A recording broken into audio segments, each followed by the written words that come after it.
Bismillahirrahmanirrahim. Assalamu alaikum students. My name is Abdurrahman and I'm teaching you biology. Students, in this session we are going to talk about a very important topic of your syllabus, that is about the Lamarckism. Evolution की theories के एतबार से भी बहुत important topic है और आपके समझने के लिए भी और बोर्ड के हवाले से भी ये एक अहम topic है. इसकी डिटेल्स बोर्ड पे देखते हैं. Alright students. सबसे पहली चीज जो मैं डिस्कस करना चाहूंगा आज वो ये है students, why do we discuss the evolution. हमें इर्तिका के मुताले की जरूरत क्यों पेश आती है. तो उसके लिए स्टूडेंट्स ये बात याद रखिएगा कि बुनियादी तौर पे जो जिंदगी का आगाज है तब से लेके आज तक क्या तमाम जानदार अपनी असली हालत में मौजूद हैं. अगर ऐसा नहीं है तो इसका मतलब तब्दील हो के इस एडवांस लेवल तक पहुंचे हुए हैं. तो ये जो सारे की सारी तब्दीली है दरमियान में वक्तन फवक्तन जो छोटी छोटी तब्दीलियां वकू पजीर होती रही या रूनुमा होती रही, उन तमाम तब्दीलियों के बाद ये जो मजमुए बने हैं, इन तमाम के तमाम मजमुआत को अगर हम एक फ्रेम के अंदर फिट करके देखें तो हमें पता चलता है कि yes the evolution does exist. तो इस वजह से हमें एवोल्यूशन को स्टडी करना पड़ता है. हमारे इर्द गिर्द जो ऑलमोस्ट 2.5 मिलियन स्पीशीज डिस्कवर हो चुकी हुई हैं, उन तमाम डिस्कवर्ड ऑर्गेनिजम्स को क्लासिफाई करना और फिर उनकी खसूसियात को कोरिलेट करना, उनको एक दूसरे से दोबारा से री रेडिएट या री ओरिजिनेट करवाना, ये सारे के सारे फीचर्स एवोल्यूशन का हिस्सा हैं. ऑलराइट, इनको देखने से ही हमें पता चलता है या इनका मुतालिया करने से हमें पता चलता है कि एंसेस्ट्रल ऑर्गेनिजम्स किसी और तरह के थे और बाद में आने वाले डिसेंडेंट्स जो हैं now they are different according to their environment. तो बुनियादी तौर पे जो आज का हमारा टॉपिक है, इट इज लामार्किज्म. अब students, Lamarckism is one of the theories, क्योंकि इससे पहले भी साइंसदान या फिलोसोफर्स जो हैं वो आपस में इस बात पे बहस किया करते थे कि जिंदगी का आगाज कैसे हुआ है. तो वो जो जिंदगी का आगाज एक्सप्लेन करने के लिए जो जो थ्योरीज या जो जो आइडियाज उनको आए हुए हैं, उन तमाम आइडियाज को एक जगह पे इकट्ठा किया गया और उनमें से डार्विन के आने से पहले वाले फिलोसोफर्स की या नेचुरलिस्ट की हम बात कर रहे हैं, तो उनमें से जो सबसे नुमाया नाम है वो जीन बैप्टिस्ट लामार्क का है. और लामार्क ने इस चीज को एक्सप्लेन किया कि yes evolution does exist and every next coming generation is better than the previous generation. इसको एक्सप्लेन करने के लिए इसने कुछ लॉजिक्स डेवलप की. उन लॉजिक्स को आज चूंकि हम 21वीं सदी में पहुंच चुके हुए हैं, हमारे पास बहुत ही एडवांस किस्म की रिसर्च मौजूद है, मोलेकुलर लेवल तक हम चीजों को जान चुके हुए हैं, तो अब जाके उसमें से कुछ पॉस्टुलेट्स जो हैं वो रिजेक्टेबल हैं. लेकिन इसका मतलब ये नहीं कि जब उसने वो थ्योरी प्रपोज की थी उसी वक्त उसमें बहुत सारे फॉल्ट्स या फ्लॉज थे. ऑलराइट, बाद में जब बहस की गई, बाद में जब रिसर्च हुई तो पता चला कि now it can be rejected और फॉल्सिफाइड, लेकिन उस वक्त के लिहाज से it was one of the prominent idea. Alright students, तो जो थ्योरीज हमारे पास सबसे अहम है, जिनको हमने अपने सिलेबस का हिस्सा भी बनाया हुआ है और एवोल्यूशन में भी इनका एक नुमाया मकाम है, सबसे पहली चीज है लामार्किज्म इटसेल्फ, जिसे हम थ्योरी ऑफ एक्वायर्ड कैरेक्टरिस्टिक्स कहते हैं. ऑलराइट, फिर उसके बाद डार्विनिज्म, डार्विन ने बहुत ही अहम किरदार अदा किया हुआ है ऑर्गेनिक एवोल्यूशन को एक्सप्लेन करने के लिहाज से. फिर उसके बाद neo Darwinism, it is the blend of the evolutionary ideas या concepts of evolution and the genetics या मॉडर्न जेनेटिक्स. इसी वजह से इसको हम कहते हैं मॉडर्न सिंथेसिस. ऑलराइट, फिर स्टूडेंट्स जो अहम हिस्सा जो हम अभी मेन फोकस जिस पे करेंगे, it is about the Lamarckism. Alright, अब थोड़ा सा लामार्क के मुतालिक अगर हम जानना चाहें तो हमें पता चलता है कि लामार्क जो है, सबसे पहली चीज तो इसका मुजस्समा आपको नजर आएगा पेरिस में. जब हम जाते हैं नेचुरल हिस्ट्री म्यूजियम में तो वहां पे सबसे बाहर सबसे नुमाया करके इन्होंने एक स्टैचू इसका बनाया हुआ है. बुनियादी तौर पे ये इस चीज का क्रेडिट है कि he has contributed a lot towards the science. Alright students, फिर जो इसकी पब्लिकेशन थी जो इसने पब्लिश की 1809 में, जो कि डार्विन का बुनियादी तौर पे पैदाइश का साल था, तो चीजें कोरिलेट होती चली गई. अब अगर हम पब्लिकेशन की बात करें तो किताब का नाम या वो जो एक रसाला या मैगजीन जो पब्लिश हुआ स्टूडेंट्स, उसका नाम था फिलॉसफी ज़ूलॉजिक. इनवर्टिब्रेट्स पे इसका काम था, लेकिन इसने साथ ही साथ ये आइडियाज भी डेवलप किए कि एंसेस्टर से डिसेंडेंट्स की जानिब जाते हुए बहुत सारे जानदारों में तब्दीलियां ऑब्जर्व की जाती हैं और यही तब्दीलियां अल्टीमेटली एवोल्यूशन की बैकबोन करार पाई. ऑलराइट स्टूडेंट्स, अब अगर हम इसके मेन जो मैकेनिज्म जिसको इसने एक्सप्लेन करने की कोशिश की है उस पर अगर रोशनी डालें तो हमें पता चलता है he presented the mechanism to explain how specific adaptations evolve, यानी कि वो तब्दीलियां जो एक जनरेशन में आ रही हैं, फिर उसके बाद अगली जनरेशन में आ रही हैं, फिर उसके बाद अगली जनरेशन में आ रही हैं, और कई नस्लें गुजरने के बाद जब वो एक क्यूमुलेटिव प्रोडक्ट बन जाता है तो फिर वो प्रोडक्ट किसी नई नस्ल या एंटायरली डिफरेंट जनरेशन की फॉर्म में हमें नजर आना शुरू हो जाता है। इन सारी चीजों को इसने कुछ पॉइंट्स के तहत एक्सप्लेन किया हुआ है। उन पॉस्टुलेट्स को वन बाय वन हम डिस्कस करते हैं। जी students, the postulates of the Lamarckism और the theory of acquired characteristics are, सबसे पहली बात जो यहां पे डिस्कस की जा रही है, इंटरनल वाइटल फोर्स। अब यहां पे स्टूडेंट्स एक बात तो ये समझ लें कि जैसे हम लोग क्या करते हैं कि जब भी कोई आइडिया या कोई साइंटिफिक बात आती है तो हम उसको फौरी तौर पे इस्लाम की रोशनी में जांचने या समझने की कोशिश करते हैं। तो वो तमाम लोग जिनका क्रिश्चियनिटी से ताल्लुक है, उन्होंने भी जब आगाज किया साइंस का या फिलोसॉफिकल आइडियाज पैदा करने का, तो they tried to search everything from the Bible. Alright, अब वहां पे चूंकि एक आइडिया डेवलप हुआ है और वो वहदानियत का ही आइडिया है, उसी चीज को साइंस में लामार्क ने किस तरह से रिप्रेजेंट किया कि इंटरनल वाइटल फोर्स होती है जानदारों का अपना पैदा होना और फिर उसके अंदर नई चीजों का डेवलप होना। It is due to the presence of a vital force and that vital force is the force of life, जिसे हम जिंदगी की कुव्वत कहते हैं। तो वो जो जिंदगी वाली चीज है, that is the vital force. Alright, फिर उसके बाद सेकेंड पॉस्टुलेट जो है इसका, it is the effect of environment and new need. अब ये वाली चीज हमें एडेप्टेशंस की तरफ लेके जाती है और एडेप्टेशंस को हम भी कबूल करेंगे और हर एक सुनने वाला, कोई भी इलिटरेट पर्सन भी कबूल करेगा कि वक्त गुजरने के साथ साथ छोटी छोटी तब्दीलियां इंसान अपने अंदर भी पैदा करता है। अगर माहौल किसी सूरत में मुतासिर कर रहा है, तो अगर हम वाइल्ड में रहना शुरू हो जाएं, यानी हमने ये जो शेल्टर प्लेसेस घरों की शक्ल में या बिल्डिंग्स की शक्ल में बनाए हुए हैं, अगर ये नहीं होंगे तो हमारे अंदर ब्राउन स्किन का डेवलप हो जाना itself it is an adaptation.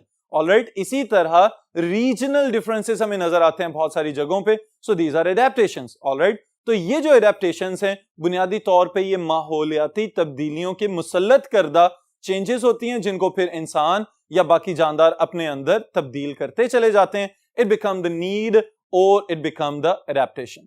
Alright students, अब उसके बाद third postulate is use and disuse of organ. अब ये वो वाला डिबेटेबल पॉइंट है कि जिस पे सबसे ज्यादा बहस की गई कि क्या ये मुमकिन है या नहीं है। तो मॉडर्न साइंस में आके कुछ चीजें इसको कंप्लीटली रिजेक्ट करती हैं कि भाई इट इज कंप्लीटली अनबिलीवेबल कि कोई भी ऑर्गन या बॉडी का कोई पार्ट अगर बेहतर तरीके से इस्तेमाल किया जाता है तो वो ज्यादा डेवलप हो जाएगा, हाईली ऑर्गेनाइज्ड होना शुरू हो जाएगा। और बॉडी का अगर कोई एक पार्ट लेस यूज में आता है, निस्बतन कम इस्तेमाल हो रहा है, तो इसका मतलब है कि वो आहिस्ता आहिस्ता आहिस्ता रिड्यूस होता चला जाएगा और अल्टीमेटली डीजेनरेट हो जाए या मुकम्मल तौर पे ही गायब हो जाए।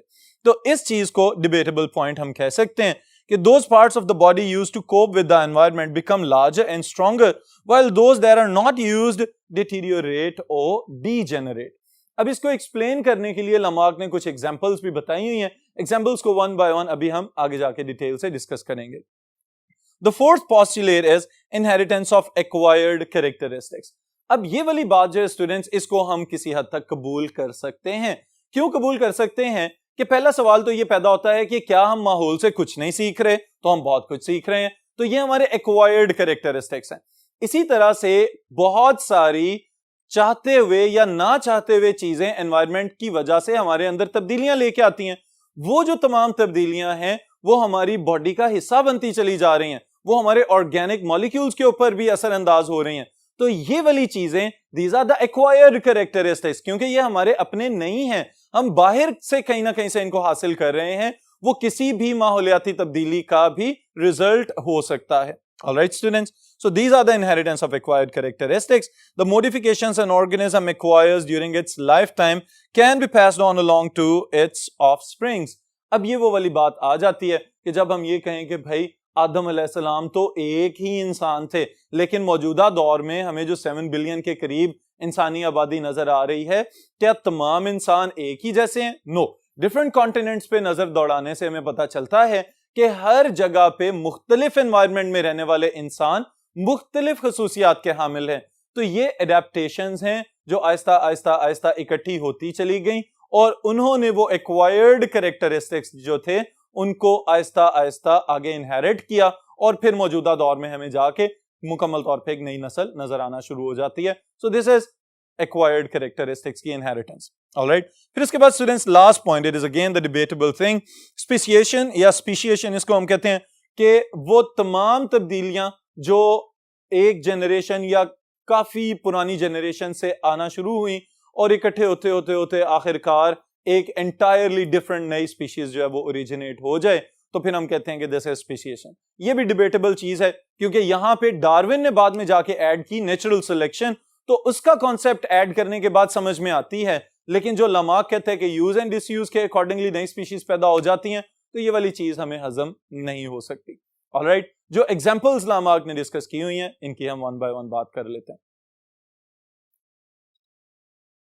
एग्जांपल्स की स्टूडेंट्स अगर हम बात करें तो the first example is about the blacksmith developing a bigger bicep in the arm that works the hammer. अब ये वाली चीज हमें किसी हद तक तो समझ में आती है कि अगर कोई एक लोहार काम कर रहा है और बार बार उसने हथौड़ा चलाना है, तो वो हथौड़ा चलाएगा तो ऑब्वियसली उसके मसल्स डेवलप होंगे। अगर वो दोनों हाथों से चला रहा है तो दोनों बाइसेप्स डेवलप हो जाएंगे। लेकिन ये वाली बात कि अगर आहिस्ता आहिस्ता वो सारी जिंदगी ये काम करता चला जा रहा है तो with in his very life तो ये बन जाएगा एक्वायर्ड कैरेक्टर, लेकिन फिर आगे ऐसा नहीं होगा कि उसका बच्चा पैदाइशी तौर पे एक राइट साइड वाले स्ट्रॉन्ग बाइसेप के साथ पैदा हो जाए। तो यहां पे कहीं ना कहीं कॉन्फ्लिक्ट डेवलप हो जाता है कि acquired characteristics can not be inherited, alright, until or unless they are passed on to a dozen generations, और फिर भी उसके बाद चांस है कि भाई इनहेरिट हो या ना हो। तो इसी तरह कुछ और मिसालें, जैसे कि मशहूर जमाना मिसाल है giraffe stretching its neck to the new lens in the pursuit of the leaves to eat. अब ये वाली चीज हमारी समझ में आती है कि अगर जिराफे किसी जमाने में घोड़े के साइज का कोई जानवर था और फिर वक्त गुजरने के साथ साथ क्या हुआ कि उन्होंने घास खाना छोड़ी या जमीन से घास खत्म हो गई, तो उनको दरख्तों के पत्ते खाने के लिए अपनी गर्दन को खींचना पड़ा ऊपर की जानिब। अब उस खिंचाव की वजह से पहले निचले लेवल पे थे पत्ते तो उन्होंने खा लिए, फिर वक्त गुजरने के साथ साथ पत्ते और ऊंचे होते चले गए तो उनको अपनी गर्दनों को और ज्यादा स्ट्रेच करना पड़ा। तो ये जो खिंचाव की कुव्वत है, जब ये कोई कम्युलेटिव प्रोडक्ट बना तो फिर जाके लंबी गर्दनों वाले जिराफे हमें नजर आना शुरू हो गए। अब यहां पे ये वाली बात भी उस सूरत में काबिल कबूल नजर आती है कि अगर कई जनरेशंस तक इनकी ट्रांजिशन चलती रही हो और ट्रांजिशन चलते चलते कोई म्यूटेशन हो गई हो जिसकी वजह से नेचर ने इनको फेवर किया हो कि अब इनकी गर्दन जो है वो इलोंगेट होगी और फिर उसके बाद ये इस काबिल हो जाएं कि दरख्तों के पत्ते ज्यादा बड़े लेवल से या ज्यादा हाइट से खा सकें। ऑलराइट स्टूडेंट्स, अदरवाइज ये खाली खींचने से ये बात समझ में नहीं आती, क्योंकि बचपन से लेके बाज घरों में भी ये वाले मशवरे दिए जाते हैं कि आप लटका करें आप लंबे हो जाते हैं। तो जरूरी नहीं कि आप लटकने से ओवरऑल हाइट ही लंबी हो, ऐसा भी मुमकिन है कि खाली बाजू ही लंबे हो जाएं। ऑलराइट, फिर इसके बाद जो थर्ड एग्जांपल हम यहां पे डिस्कस करने जा रहे हैं, that is the disappearance of limbs in snakes. अब ये वाली बात सुनने में हमें हजम नहीं होती कि भाई सांप जो है उनकी बहुत सारी टांगे हुआ करती हों और फिर वो पेट के बल रींग के चलते थे, उन्होंने टांगे इस्तेमाल नहीं की तो टांगे आहिस्ता आहिस्ता रिड्यूस हो गई और फिर डीजेनरेट हो गई। लेकिन अब गड़बड़ ये है कि पाइथन्स वगैरह कुछ इस तरह के बड़े सांप जिनके अंदर पेल्विक गर्डल के रेजिड्यूज या वेस्टिजेस हमें नजर आते हैं कि बाकियात हैं उनके अंदर पेल्विक गर्डल की हड्डियों की तरह के, तो फिर हम सोच में पड़ जाते हैं कि कहीं ना कहीं दरमियान में कोई ट्रांजिशनल ऑर्गेनिज्म ऐसा रहा होगा कि जो मौजूदा दौर के स्नेक्स नजर आ रहे हैं उनके अंदर अगर टांगे नहीं हैं तो शायद दरमियान वालों में कहीं टांगे रह चुकी हों। ऑलराइट, तो ये जो शायद वाली बात है, ये प्रोबेबली वाली बात होती है, इसका मतलब ये है कि still we are in search of some evidences. फिर उसके बाद स्टूडेंट्स इस तरह से एक्सप्लेन करने की कोशिश की लामार्क ने कि वेब्ड फीट जो डक्स के अंदर है, यानी बुनियादी तौर पे है तो ये बर्ड, अब पानी के अंदर अगर रह रहा है तो पानी में जो नीड डेवलप हुई इसके तैरने के लिए वो क्या थी कि इसकी उंगलियों के दरमियान में अल्लाह ताला ने इसको स्किन दे दी, जिसकी वजह से इसके पांव वेब्ड हो गए ताकि ये पानी में उनको ओर्स की तरह चप्पुओं की तरह चलाए और चलती चली जाए। तो ये भी एक्वायर्ड कैरेक्टर पॉसिबल है। फिर इसी तरह लास्ट एग्जांपल जो हम डिस्कस करने जा रहे हैं, reduced wings in running of flightless birds, जिसकी बेहतरीन मिसाल कीवी और ऑस्ट्रिच या शुतुरमुर्ग वगैरह हो सकते हैं कि आपने देखा होगा शुतुरमुर्ग की टांगें ज्यादा डेवलप्ड होती हैं as compare to the wings, और फिर वो तमाम रनिंग बर्ड्स जो हमारे इर्द गिर्द हैं उनकी फ्लाइट जो है वो कम हो चुकी होती है लेकिन दौड़ने की कुव्वत उनमें ज्यादा होती है। यही वजह है कि मुर्गे मुर्गियों के ड्रम स्टिक्स जो आप लोग खा रहे हैं उनमें ज्यादा मस्कुलेचर हमें नजर आता है। तो बहरहाल ये तमाम एग्जांपल्स लामार्क ने डिस्कस की। फिर स्टूडेंट्स इसके बाद यहीं पे भी कहानी खत्म नहीं हुई, बहुत सारे डिसेंडेंट्स ने यानी आने वाले साइंसदानों ने लामार्क के कॉन्सेप्ट्स को चैलेंज किया, ठीक करने की कोशिश की, क्योंकि साइंस में तो जो चीज प्रूव होगी वही थ्योरी बनेगी, और अगर कोई चीज प्रूव नहीं हो रही तो वो आहिस्ता आहिस्ता निगलेक्ट होना शुरू हो जाती है। तो यहां पे भी ये बात काबिल गौर है कि बाद में लामार्किज्म को जब जेनेटिक्स के कुछ आइडियाज के साथ मिलाया गया तो उसको नियो लामार्किज्म का नाम दिया गया, और उस नियो लामार्किज्म में हमें अडेप्टेशन से आने वाली तब्दीलियां और फिर उनसे पैदा होने वाली नई जनरेशंस, और that generations are always well developed as compare to the previous generations, इस कॉन्सेप्ट को हम कबूल कर सकते हैं। ऑलराइट, तो इस वजह से लामार्क ने इनिशिएटिव जरूर लिया था इस चीज को समझाने में कि yes the organisms are evolving with the passage of time, so he deserves a credit. यहीं पे आज के इस सेशन का इख्तिताम कर रहे हैं, फिर इंशाअल्लाह ताला नेक्स्ट सेशन में नेक्स्ट टॉपिक के साथ मुलाकात होगी।